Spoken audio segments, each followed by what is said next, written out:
वर्णिवेशरमणीय दर्शनं मन्दहासरुचिराननाम्बुजं पूजितं सुरनरोत्तमैर्मुदा धर्मनन्दनमहं विचिन्तये। असतो मा षट्गमय तमसो मा ज्योतिर्गमय मृत्युर्मा अमृतं गमय। ओम शान्तिः शान्तिः शान्तिः।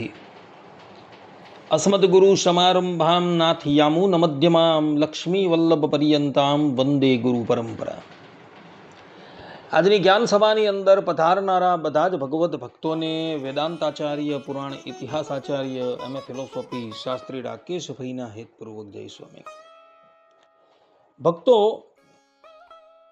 પદ્મપુરાણ, સત્સંગી જીવન ઇત્યાદિ ગ્રંથોમાં જે પ્રમાણે એકાદશીનો મહિમા બતાવવામાં આવેલો છે તે જ પ્રમાણે દ્વાદશી અર્થાત કે 12 ના વ્રતનો પણ ઘણો મહિમા બતલાવવામાં આવેલો છે. પદ્મપુરાણ છે, સત્સંગી જીવન છે ઇત્યાદિ ગ્રંથોમાં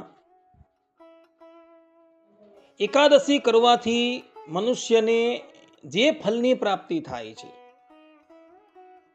તે જ ફલની પ્રાપ્તિ દ્વાદશીનું વ્રત અર્થાત કે બંને પક્ષમાં આવતી દ્વાદશીનું વ્રત કરનારને પણ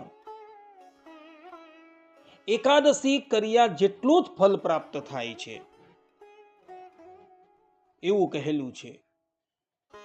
આ સંબંધમાં મહાભારતના આશ્વમેધિક પર્વ વૈષ્ણવ ધર્મ પર્વ અધ્યાય 92 ભગવાન શ્રી કૃષ્ણ યુધિષ્ઠિર મહારાજને કહે છે કે પર્વ દ્વયમ ચ દ્વાદશ્યો શ્રવણમ ચ નરાધિપ મત પંચમી ઇતિ વિખ્યાતા મત પ્રિયા ચ વિશેષતઃ તસ્માત તુ બ્રાહ્મણ શ્રેષ્ઠેર મન નિવેશિત બુદ્ધિભિઃ ઉપવાસસ્તુ કર્તવ્યો મત પ્રિયાર્થે વિશેષતઃ દ્વાદશ્યામેવ વા કુર્યાત ઉપવાસમ અશક્નુવન તેનાહમ પરમામ પ્રીતિમ यास्यामी नरपुंगव. अर्थात के हे नरेश्वर, अमावास्या और पूर्णिमा ये दोनों पर्व, दोनों पक्ष की द्वादशी तथा श्रवण नक्षत्र, ये 5 तिथियां मेरी पंचमी कहलाती है. ये मुझे विशेष प्रिय है.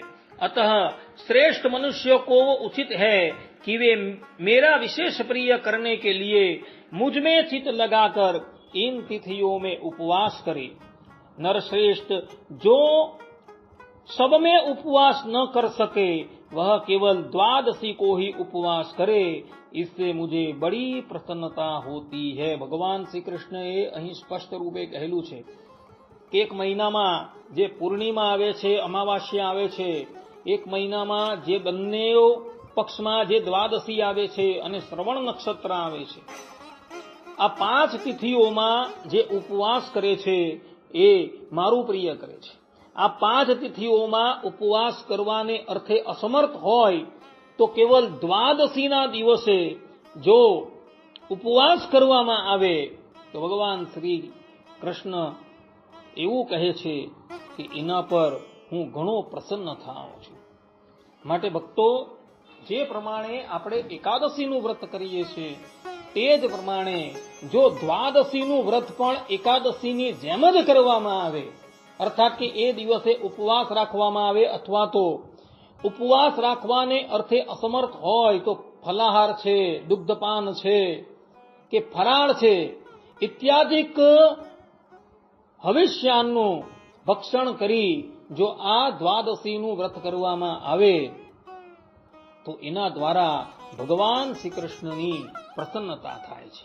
આજ મહાભારતના આજ આશ્વમેધિક પર્વ વૈષ્ણવ ધર્મ પર્વ 92મા અધ્યાયમાં ભગવાન શ્રી કૃષ્ણ પુનઃ યુધિષ્ઠિર મહારાજને કહે છે કે એવમ દ્વાદશ વર્ષે યો મદ ભક્તો મત પરાયણ અવિઘ્નમ અર્ચયાનસ્તુ મમ સાયુજમ આપનુયાત. अर्थात कि इस प्रकार जो मेरा भक्त मेरी आराधना में तत्पर होकर 12 वर्ष तक बिना किसी विघ्न बाधा के मेरी पूजा करता रहता है, अर्थात कि द्वादशी का व्रत करता रहता है, वह मेरे स्वरूप को प्राप्त हो जाता है. लाग लगाट 12 वर्ष पर्यंत जे पण कोई भगवत भक्त દ્વાદશીનું વ્રત કરે છે ભગવાન શ્રી કૃષ્ણ કહે છે કે એ દેહાંતે મારા ધામની પ્રાપ્તિ કરે છે. આ પ્રમાણે ભગવાન શ્રી કૃષ્ણએ પોતાના સ્વમુખે દ્વાદશી વ્રતનો મહિમા બતલાવેલો છે. જે પ્રમાણે ભક્તો પદ્મપુરાણમાં એકાદશીનો મહિમા ગાવામાં આવેલો છે, તે જ પ્રમાણે આ મહાભારતના અશ્વમેધિક પર્વ વૈષ્ણવ ધર્મ પર્વમાં ભગવાન શ્રી કૃષ્ણએ પોતાના સ્વમુખે આ દ્વાદશીનો મહિમા ગાયેલો છે. તો ભક્તો, તમે સમર્થ હોવ તો જે પ્રમાણે એકાદશીનું વ્રત કરો છો તે જ પ્રમાણે તમે દ્વાદશીનું વ્રત પણ કરજો. દ્વાદશીનું વ્રત ફરજિયાત નથી, એકાદશીનું વ્રત ફરજિયાત છે. દ્વાદશીનું વ્રત જો તમે કરશો તો ભગવાન શ્રી કૃષ્ણની તમારા પર પ્રસન્નતા થશે અને લાગ લગાટ 12 વર્ષ પર્યંત તમે આ વ્રત કરશો તો ભગવાન શ્રી કૃષ્ણ પોતાના સ્વમુખે કહે છે કે આવો ભક્ત, આવો વ્રત કરનારો મારો ભક્ત દેહાંતે મારા ધામમાં જશે.